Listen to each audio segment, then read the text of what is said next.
All right, here we are. Welcome to Bookwave, the book club podcast. If you're new around here, you can check us out at bookwave.club.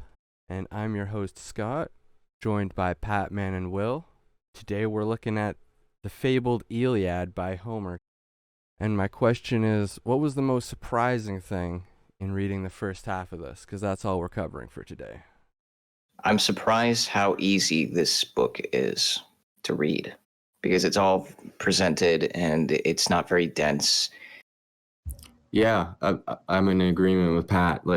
I don't know what I keep expecting going into these classic books. I feel like I'm expecting to be trying to decipher hieroglyphics, and then I read it, and it's like, oh, it's a story, and there's characters, and there's dialogue, and there's a setting, and I understand the language, and this is just a really nice book. And for some reason, it always catches me off guard. It's like, oh yeah, it's a book. Yep. And especially like being 700 or 800 years before Christ is a lot easier to read than something like Dante that was written, 1800 years later, something like that. Yeah, it's very odd how much of a difference that is. That's a good point, because Dante was more recent, but so much more convoluted. Whereas with Homer's work, it's just so straightforward. I mean, it drags on a bit when you get into paragraphs of people's names, and some of these third sort of party players are just ridiculous. But other than that, Right before I read this book, I've seen the movie Troy with Brad Pitt and Eric Bana. And I thought it was pretty good, I guess. I mean, it's a movie adaptation of the Iliad. I still can't pronounce it, whatever. And years later, reading this, I actually like this a lot better than the movie, because while the story takes place over the course of a few days, the way that Homer describes everything from the themes and the growth of the character is so spontaneous that you kind of forget about what the purpose is of the Trojan army and how they're going up against this huge battle, and you learn more about Achilles and you learn more about the other characters, and I don't know how to describe it. It's very profound. It's very big, and you learn much about the mortal affairs between Achilles and the gods, and how each soldier sees how to be a soldier and what it takes to be a soldier and the wisdom that goes along with it. It's like its own little world in the vast space of other worlds. I think it's really interesting, yeah, because it's definitely a world unto itself, and these key players have definitely learned what it means to be an honorable man in this time period and in this setting, and that is the cause of a lot of their problems. Like, it's a source of pride that they do these things and that they seek these battles and these treasures, and it's completely one and the same as who they are, is what they do. And I think a lot of, I don't know, conflict would be avoided if they didn't act the way they acted. But I think that if they didn't act the way they acted, they wouldn't have gotten to this place and been able to have these huge battles and have this great story to be able to be told. And so it's all very interwoven. And also the idea of personal honor within the Greek value system, specifically between Achilles and Agamemnon. Agamemnon. Yeah. And their own respective glories. They go so far as to antagonize themselves and to secure what they believe in the most while they're in battle. And each man can consider to the other kind of like a sense of humiliation rather than just an act of honor on itself. and thus they put their own interests first, which eventually leads to conflict between the two armies. Well, not the two armies, but their own army. Yeah, another thing that surprised me about this book was how it wasn't one-sided at all. Like, you didn't just get the story from the Achaeans. It's you get Hector's point of view, Achilles' point of view, Agamemnon's point of view, and everybody who's fighting each other. And you start to really feel the effects of this 10-year battle that's been going on. And at the end of it all, they're trying to restore their own moral compass. Yet it's very hard to do when they have their own personal feelings in front of them. Like, there's lots of attempts to just end the battle by getting two heroes together from each side just to duel it out Game of Thrones style in front of the gods, right? Yeah. But that doesn't go very well, and they have a lot of interference from these godlike characters, and it's confusing, like when in that first fight, Aphrodite's whisks him away, and you have an interpretation, Scott, that I kind of like, but it still leaves something wanting, I think, for explanation of what these gods are. It's odd. What do you think about it, though? Yeah, well, I kind of read the Iliad in the same way that I would read something like Dante or the Bible with my super secular materialistic view, right? So when you read something like the Iliad, you never read it just saying, and he became very angry, unless it's from the perspective of a god. Like, only gods are allowed to be emotions or feel emotions. So it's always that instead of they became really angry and started slaughtering people, they become possessed by the god of war. They become possessed by Mars or Ares or whatever version you're reading, if it's the Greek or Roman translations. But it's never presented that the mortals are in charge of their own destinies, and it's just the gods and the fates that organize everything. So when I read it, I think of the quote from Terence McKenna that's like, human language is just an enterprise that isn't finished yet. So when I see them describing the actions of the gods, I see it as just another primitive language of them trying to explain just human nature and emotions and luck. Because it's never, oh, he missed his shot. It's Apollo turned his arrow away or turned his spear away and saved him. Even when it presents it that Apollo is on the side of Troy and someone tries to shoot an Achaean with an arrow, it's always, nope, Apollo turned the arrow away.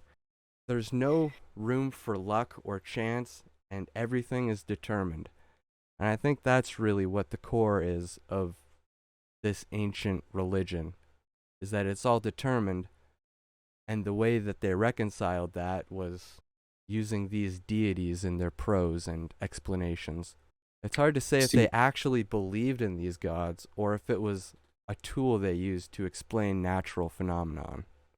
I guess it's hard to ever fully know, but I do like the notion of having this complete omnipresent structure of beliefs about how the world works, and being able to have tools that you can use where you can pray to the gods to hopefully gain their favor. And like you said, there's no luck. It's the work of the gods, and all of these random occurrences are being perceived as blessings or curses. And I think that traps you, but it also empowers you in some instances. And I think that's kind of cool, because the power of belief is like a placebo effect, and the amount of prevalence these gods have in their interpretations of the world is awe-inspiring. Yeah, it's like acting like you believe the Bible and actually believing the Bible are two different things, but they bring about the same effect.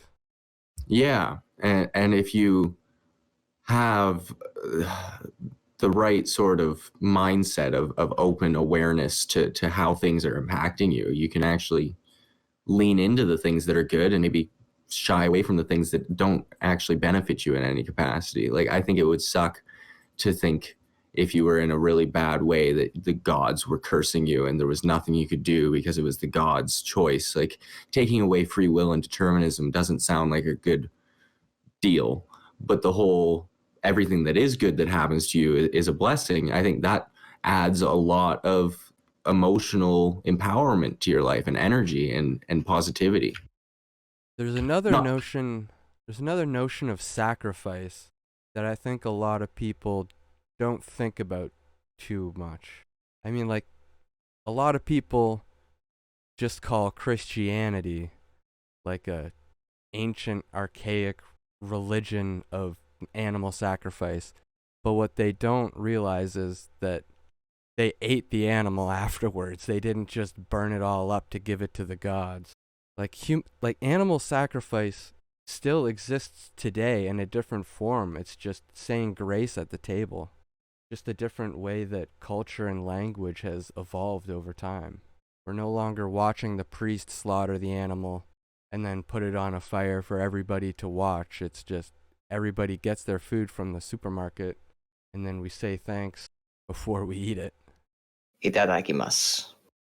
leave it to the atheist to educate me about Christianity. Well, like, I don't think you can be an atheist unless you're educated about religion and you've actually... Sure you can. There's proof. There's proof all over the internet. I mean, like... Know thy enemy is a very good philosophy, though. Not to say that religions are your enemy. Yeah, I was just going to say, I don't see any religious people or religious doctrines as an enemy.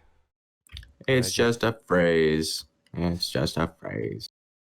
So going back to the idea of personal honor and gaining it, there's also, I've come to realize during, I think it's book 3 and 4, the idea of being demonetized, not YouTube demonetized, but just, demonetized in a way that one goes through suffering and violence, and it's kind of hard to go through all that and then feeling guilty, carrying that guilt with you. You mean like demoralized? Yeah, demoralized. I haven't got enough sleep. I can't even mix my words. It's all right. But I've noticed that there's a lot of guilt coming from some of the characters, like when the ceasefire fails and there's the two armies finally come alive and they start commencing battle, and the carnage is so horrific. It's really I don't know how to describe it. I mean, I guess if reading the Iliad if there's one thing that is really difficult about reading the Iliad, is that it's through interpretation, because again, one tries to maintain their honor, but at the same time, after they've gone through a battle, they have a hard time putting away the guilt that they carry. Am I the only one who's noticed that? Have you two noticed that? Kind of. I mean, in the case of Agamemnon, he always feels guilt of, like, what he did to Achilles. Like, he never reaches a point where he's just unapologetic and is just like, no, I'm right, you're wrong, I'm keeping your girlfriend. It's just like, I've wronged Achilles, but I can't go back on it now because of my pride or something. It's like they have this code that they have to adhere to in spite of there being a much shorter path to resolving these issues. Like, if they had just said, oh yeah, sorry, I probably shouldn't take your loot, it would all have been over. Or if he had said, no, yeah, I get it, here, you can have this loot, or whatever it was, right? Like, they could have resolved those emotional hiccups, but that's not their code. Their code is to have their honor and their pride and to do their things, but they're aware of the reality, and they're stricken by these thoughts of what's going on, but not able to act outside of the limits of their code. Yeah, and that comes back to the whole religious thing because they're not in charge of their code. It's not like they can rewrite it any time. It comes from the gods. Whether that's just something they believe or the gods are actually orchestrating their movements, it doesn't matter. Their code comes from the gods themselves. Yeah, and if they have a dream, then they interpret that dream, then that's the message, and they have to follow the message, and it's weird. Like the one example with the snake being carried by the hawk or some kind of bird, and the snake bites the bird and it lets it go, and someone tries to tell Hector that, like, hey, that means we gotta get out of here. We're the bird here. We're gonna get bitten if we keep going. But then he's just Yeah. like, nope, I disagree. And then they end up kind of losing, kind of winning a battle, but not really worth it. Yeah. I guess just the base of it all is just, for me at least, is that, again, they're trying to maintain their glory and bravery and everything. And then all of a sudden, when they're in battle, they begin to question whether or not they're doing the thing that the gods ask them to, and wondering whether or not this is a good idea, which is a really good premise. Nothing wrong with that. There's also a bit of a clue that the men of the Iliad are not exactly just regular people either. There's just one little phrase that pops up, and it pops up twice for two different people. The first one is for Menelaus, I think, and the other one is Hector, I believe. But they're both described as being able to hoist a stone that it would take two of today's men to lift. And that's just the language that it uses. I don't know if it's a rough translation, but that's what it said in my book. They lifted a stone that it would take two of today's men to carry, and he lifted it with ease and hurled it at his opponent. Right. What's your big interpretation on that one? I don't know, I don't really have one, but it kind of reminded me a bit of, the ancient aliens theory. True. Because, like, you listen to them, it makes sense for the first 15 seconds until you start to think about it. But, like, when you start thinking of the gods and goddesses as a different race, not like humans, but another technologically advanced peoples on the planet, that they were orchestrating the events of humanity just based solely on their technology advancement. Yeah. Like, you can get lots of like examples of that kind of thinking from like Plato, Homer, Hesiod, and a lot of others, but you really have to, I don't know, man. You really have to drink the Kool-Aid for that one. Yeah, I think so. But if anybody out there has any of their own theories, I'd like to hear them. Unless it's the aliens built the pyramids, then I'm not too interested. Until next time. Alright, back for part 2 of the Iliad. And I have an open question for anybody listening. How many people closed this book and was wondering, where was the giant wooden horse at the end? I saw the movie Troy. What happened here? I was thinking the same thing. That was the biggest question left unanswered. But luckily for you, I have the answer. Because apparently, most of the source of the Trojan horse comes from our old pal Virgil, from his Aeneid, Dante's old pal. Oh, my version of the Iliad has a few references to that. I'm not even going to try and say it. I'm not even going to try to say it. Virgil's Aeneid? Enid. Yeah. Enid. But yeah, there's like a couple lines in the Odyssey apparently that talk about how the war ended, but none of that was ever in the Iliad. And of course, there's the discrepancies of, no one knows if the same guy actually wrote the Iliad and the Odyssey, or if it was just, a code that they used. I thought that this book and the Odyssey shared the same universe. Yeah. The Odyssey is like the trip back, but there's like a little spot in the middle that's kind of missing from Homer's poem.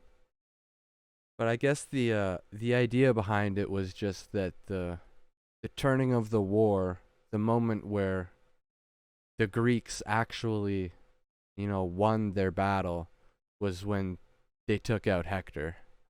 Like that was the turning point. So Right. that was the only, like, the last thing that they had to add in. And there's probably a lot to do with just everybody already knowing these stories, and Homer just presenting a way of making a form of entertainment with it. Like, we don't know if this was a song or if it was just like a bedtime story, Like something that someone would just stand up on a pedestal and act out in a bunch of silly voices. Or like a travel journal where he experienced all of these things. Yeah, could be. But I think it's pretty much agreed on that the writings of the Iliad came about 300 or 400 years after the actual events of the Trojan War. Right. So it's hard to say. But it also has a lot of references to, like, the stories that came before the Iliad. Even though, like, we don't have an older written record than the Iliad, we still have the stories that were written later about Jason, Heracles, Oileus, and Telamon, and all those people in their quest for the Golden Fleece. Right. It's pretty much a story about all those people's children. Like, it talks about Heracles and Telamon all the time in the Iliad, where it's like Ajax, son of Telamon, or Ajax, son of Oileus, and so on and so forth. A lot of names and lore, yeah. But I guess that's his way of just showing that this place where all these characters existed is real. And they just didn't want to just pop out of nowhere without any kind of heritage. That was the hardest part for me. Like those first few, honestly, like the amount of detail, like, and he stabbed this guy, and this guy was the son of this guy, and he was wearing armor from his friend, this guy, who is the son of this guy, whose cousin is this guy, who's getting stabbed now by that. Yeah, it's like every name and action from every character has to be recorded. Like, if the ancestors of these people were hearing this story and they didn't hear their names, they'd be like, hey, what about this guy? I'm descended from Telamon. You're snubbing us. Yeah. So that, like, and I get it, and I got through it, but dang. Yeah, so much. Another little thing of note was that I'm pretty familiar with the myth of Achilles. You know how he was dipped in the river Styx as a baby so he'd become invulnerable? Yeah. And then eventually, when he died, it was from an arrow to the Achilles tendon. That was the only spot that he could be slain. There's no mention of any of that at all in the Iliad. And apparently the source material for that myth comes from Statius from the 1st century. Really? Yeah, another guy from Dante's Inferno who ended up in heaven. Wow. Okay, you've done your homework. Kudos. No, it was purgatory. Sorry. Statius or Statius was in purgatory when you may not know how to read your notes, but you certainly have good notes. No, that's just from memory. No, so what was the name of that one that has the myth of Achilles? Because we should put that on our book list. It's called like the Iliad or something like that, but it was also the Iliad. Yeah, it was also unfinished. That's hilarious. Yeah, it's the Iliad or Iliad or something Greek. I can't pronounce it. It's one of those words, Is it written by Homer or is it by somebody else? It's written by Statius or Statius. Okay. That was from the 1st century Common Era. So that's all. He's also another guy that Dante decreed would be, worthy of purgatory or whatever. he made up a little story about how Statius became Christian. Right. So going back to Achilles, the character Achilles, it's interesting how he is this great and mighty warrior, but at the same time, he is struggling with his pride. And I don't know if any of you have noticed that, but Oh, heck yeah. That's drives so much of this book is the pride-driven, silly actions of these great men. Yeah, it was honestly like a pre-Christian display of one of the 7 deadly sins. Like this Yeah. is Gotta wonder how things would have went if they had psychologists back then and psychiatrists. oh, that would have been interesting. Can you imagine if King Agamemnon had a weekly therapist session I cannot imagine. for the 10 years of the war? Like by year 3, he's like gone through a full CBT breakthrough and he's like, oh yeah, I guess I really don't need Helen to be the man, or Menelaus doesn't need Helen to be the man that he needs to be. I don't know. Some stupid platitude. Yeah, I see what you're saying. Like, oh, this whole war thing is really tearing us apart. We should stop. Yeah, but it's also goes back to what we were talking about in the first part where like they can't stop because this is the will of Jove or Zeus. Yeah. Well, that's the whole thing. Like, I don't know if that strong of a belief in gods can coexist with, modern schools of thought about existence. I guess skepticism, really. So what do you think that has to do with modern religions? Do you think that that parallel still exists? Do you think too strong of a faith in God or gods limits you in some way? Tradition, probably. Yeah, I think anytime you get too strict with your view of the world and your beliefs and expectations to the point that you limit yourself in what you're allowing yourself to believe is happening, and to be able to shift your perspective on events out of that lens. Like once those goggles are strapped on or those rose tinted glasses are put on, it completely alters your ability to interact with the world for what is really going on. Maybe. Yeah, definitely. But there are some also some good things about religion, like we've mentioned before many times, that there are some good things in, say, the Bible that can be applied to real life, like learning how to forgive your enemies or stuff like that. Yeah, absolutely. Like if you take all of the good stuff, but then take all of the bad stuff with a grain of salt, maybe even take everything with a grain of salt. Maybe that's just the cure, is because there's a lot of salt water. And if everybody started taking things with a grain of salt, we'd have more fresh water. And that would be 2 birds with 1 stone. I Yeah. actually like that. I actually like that saying. Where did it come from? That's a good question. I thought What you does it came up. even I thought mean? you came up with that just instantly. What? The take it with a grain of salt? Yeah, take a grain of salt, and then maybe pretty soon everybody will have fresh water.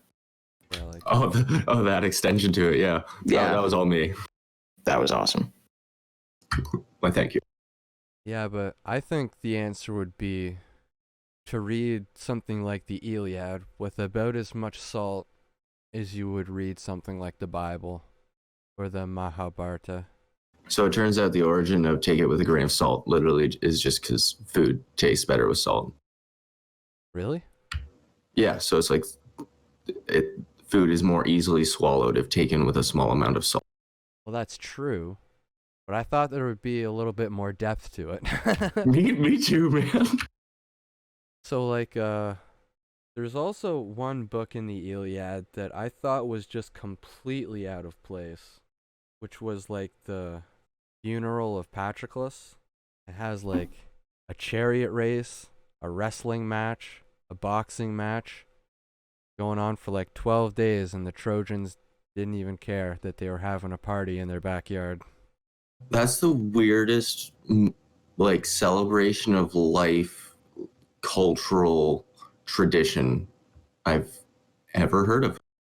And for it to be so just accepted, like, oh yeah, that's how things are done around. Like Like, how many people died before Patroclus, and no one even considered the idea of having any kind of funeral. They just cleaned up the bodies, burned them, get on with the fighting.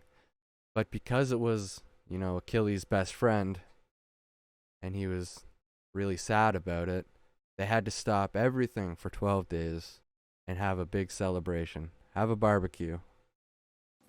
well, and that's just it. Like, it's because it was Achilles' friend, and it's like, when would that ever actually happen? Like, oh yeah, like this guy's really powerful, and he's sad about his friend's death, so we're gonna, you know, stop everything we're doing for the next 12 days and make it about him. Yeah, but like almost immediately afterwards, the same thing happens with Hector, because they're like, okay, you can have your funeral rites for Hector. You can gather your firewood and have your party, and we'll start fighting again on the 12th day. It's just hard to swallow. It kind of reminds me like a little bit of the Art of War, where there's just like this unspoken sign of honor among everybody on the battlefield. Just have this unspoken agreement that, like, okay, the hero of your peoples is gone. Now you can have your time out. Go mourn for him. We'll start fighting if we need to afterwards. Kind of a nice line on it too. Like, if there need be fighting after all of this, then we will continue again. Like they were waiting for a sign from the gods almost. Yeah. And it's like an incredibly good boost to the morale of the military, right? Like, and they've been fighting for a decade. 10 years without a chariot race or a wrestling match. Yeah, it's probably time. It's the straw on the camel's back. They're like, okay, well, we can use this as an excuse. Yeah. But there was another point where, like, all these events have prizes, and for one of the events, there was a first place prize of a tripod, just like a cauldron on a stand, worth 12 oxen, and a woman skilled in every art that a woman could be skilled in, worth 4 oxen. So a woman is worth a third of an iron pot. According to this book. Yes, that's what Prefix that quick. that's what Homer believed. We do not share this belief. I happen to believe that women are much more valuable, priceless, even. Easily worth an iron. Probably 2 or 3. Probably. I haven't seen this iron pot, but Another thing is that Achilles is much more moved by the death of his best friend than, the strife of all of his pals. Like, he sees people dying all over the place, but he doesn't care about any of them. Well, again, I think it's going back to this whole idea of Achilles being full of pride and being the best warrior out there, and then having that blind him so much that he forgets that he has a best friend. And when his best friend dies, then yeah, all of a sudden he's just like, okay, where am I now? This is all strange to me. sure, I'm glad I didn't have to read this one in high school. Why is that? I feel like I want to have like a murder wall of just everybody's names and where they're from and a giant map and really be able to dig deep and understand everything that's going on to the point that I actually like read a weird name and I'm like, oh, I know his story, because there's just so much detail here, and you could spend, and I'm sure, thousands or hundreds of thousands of people have done this and researched it and figured it all out and plotted it all out, because there's such a vast amount of story in a very quick period of time. Yeah. And once we get into the Odyssey, I'm sure we'll have lots of moments like that where it'll mention all these characters from the Iliad and we'll be like, oh, that kind of fills in the picture a bit more. Yeah. We could probably get into the story of Jason too. I think there's a few different sources from that called like the Argonautica or something like that about the Golden Fleece. Yeah, that'd be great. I was talking with my dad about that this morning, actually, because we were talking about. But part of me also wonders, like, is this people trying to record events that happened so we don't lose them? Or is this like a collection of entertainment? Was Jason and the Argonauts just someone coming up with the idea of the Avengers 2,000 years ago? Oh, man. Well, they certainly had a big influence on filmmakers and storytellers today, for sure. I would say, I mean, you would have to take a look at what Homer's motive was in writing this story. Yeah. Let's try to get him on the podcast, find out for ourselves. That's a good idea. Yeah. Yeah, there's a lot of references, or there's a lot of things in the Iliad that become references for a lot in today's literature. Like, there's like one character presented that's just called Sleep. It talks about like Sleep's older brother or older sister death. I just think of like Neil Gaiman's Sandman comics.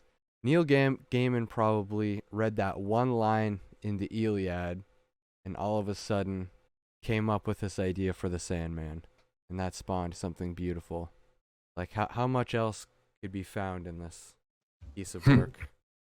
And there's lots of stuff that's written afterwards that's like, are these just stories that we've always had that we're now starting to record? Or are we just writing prequels now, like Star Wars? Did it start off with like someone wrote the Iliad and then everybody said, well, the story's missing a piece, let's just add to it? Or are they recording old stories that have only ever been oral tradition until they got them written down? Well, I feel like archaeology holds those answers, right? Yeah, somewhat, as well as historians and scholars. I would say whenever I hear something like this, I would assume that every scholar who looks at these stories like the Iliad are looking at it in a different lens and providing their own interpretation of it. And it would be really interesting to see what happens afterwards, kind of like a sequel. Where are the characters now? What are they doing? You know, I think that's the most interesting thing. When a sequel comes out 20 or 30 years later, the one thing that you want to know is, okay, where did the story go after the main events of the first movie? It's kind of like with The Shining and Doctor Sleep and Blade Runner. There's a lot of time has passed. There's some new characters, and then halfway through, we get to see the older characters from the first movie make a reappearance and offer something new. I'm really surprised at how easy this book was to read, and got to learn more about the concept of the warrior archetype and how it affiliates very well. And we should definitely look into the other characters at some point. Yeah, for sure. Mm-hmm. Until next time, like, comment, subscribe. May the force be with you. Or equal to mass times acceleration. Poof, poof.